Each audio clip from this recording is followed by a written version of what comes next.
Hello, everybody. It's your boy Justin here, and oh boy, I was just about to record this review, and I started. But when I heard the news that Baldur's Gate 3 was going to have some interesting love scenes with the animal folk, and I'm like, I was planning on getting the game, so I'm like, oh my god, do I still get this game? So I go on. So I'm looking up stuff. I saw that Razor Fist played the game early access, so I'm gonna watch his his live stream where he plays it, and within 12 minutes he starts calling another beloved character an Elric clone. It's like, oh my god, everybody is a clone of Elric. Oh my god, of Michael Moorcock's Elric saga. It's like, are you kidding me, man? And you won't believe who he said was like an Elric clone.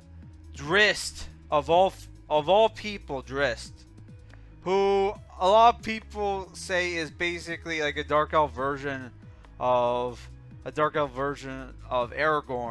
Even has the same class, right? They're both rangers, but oh my god. Well, people say like the ranger class was made after Aragorn, so yeah. So it's like, oh my god, Razor Fist and his dumb takes. So back with the movie review. Today I'm reviewing the 2023 sci-fi action adventure film 65, which is directed by Scott Beck and Bryan Woods. This movie stars Adam Driver as Mills, Ariana Greenblatt as Koa, Chloe Coleman as Naveen, who was the girl from the Dungeons and Dragons movie, you know, the review nobody watched. Nika King as Alia, Alexandra Shep, and Bryan there. So I pretty much, like, only the first four people I mentioned actually had, like, you know, lines in the movie.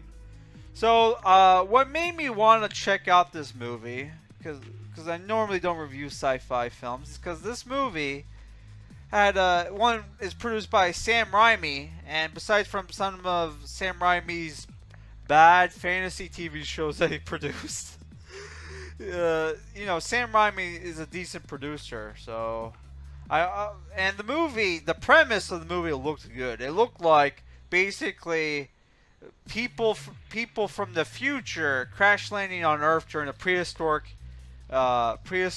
era and not realizing that's Earth, and they're fighting dinosaurs in the movie. And there's a reason for that, because spoiler alert, it turns out they're not from the future, they're from a different fucking planet. And I'm like, are you shitting me?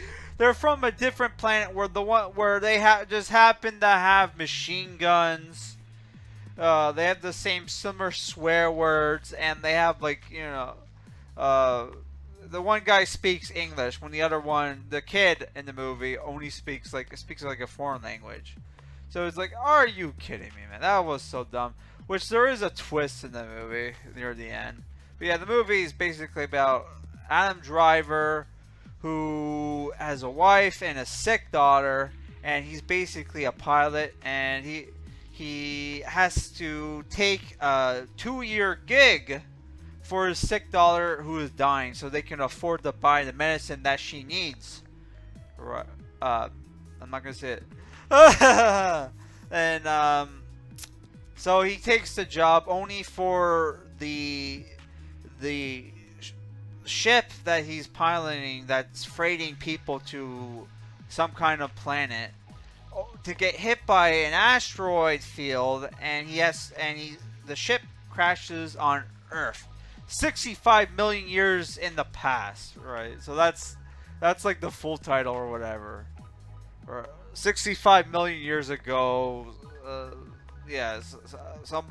visitor crash landed on Earth. That was the full title.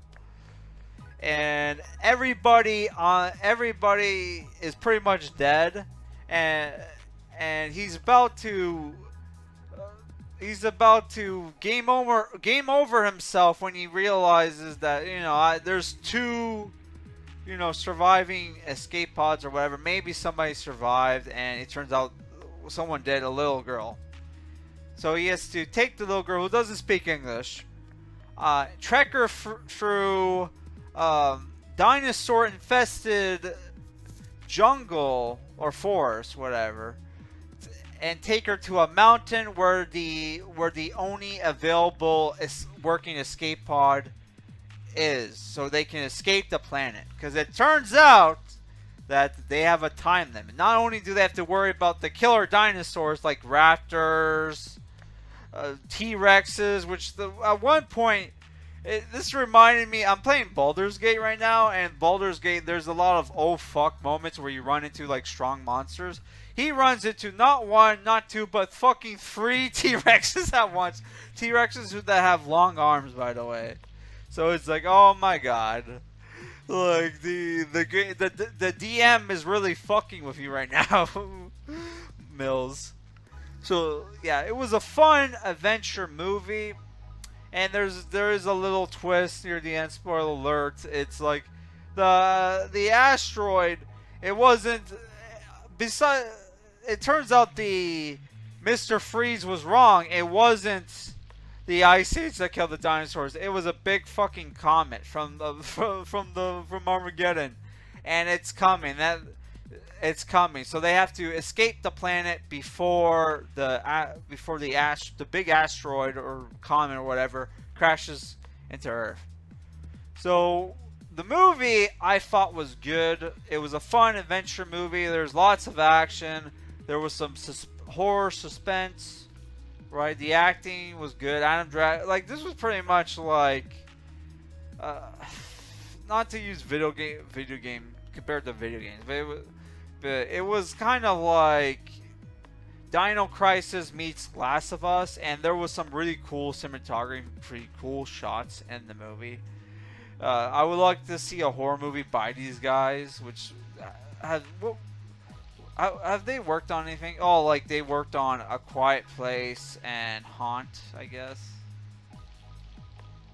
Oh, both those guys directed Haunt. Okay, so they have these guys have done horror movies before. Nightlight, is that any good? Wow, they've directed a lot of mid movies. It looks like this one's a found footage movie. We should review it. I like to review shitty found footage movies, but holy fuck. So like, yeah, it looks like these guys have directed movies before. And okay. So yeah, maybe we'll review more of their movies, but yeah, I would say, yeah, for 5.4 out of 10 IMDb. Come on, this was a good movie. Okay, this was a good movie. I don't know if I would say it's necessary 7 out of 10, because it's like, I kind of don't really plan on I don't really see myself rewatching this movie, but the movie was good, and I would definitely recommend it.